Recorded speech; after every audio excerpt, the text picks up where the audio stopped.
What does wudu mean? Before we can perform salah, we need to prepare ourselves mentally, physically, and spiritually. A large portion of this preparation is what is known as wudu. Wudu is a purification process that every Muslim must perform before their prayer can be performed. Wudu is the Islamic procedure for cleansing parts of the body, a type of ritual purification or ablution.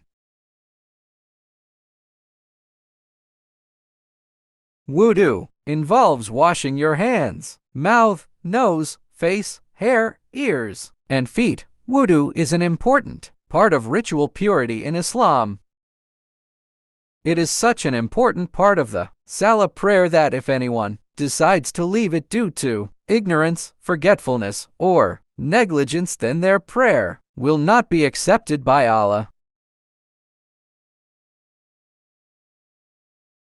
Our beloved Prophet Muhammad, peace be upon him, said, "No salah is accepted without wudu purification." Sahih Muslim.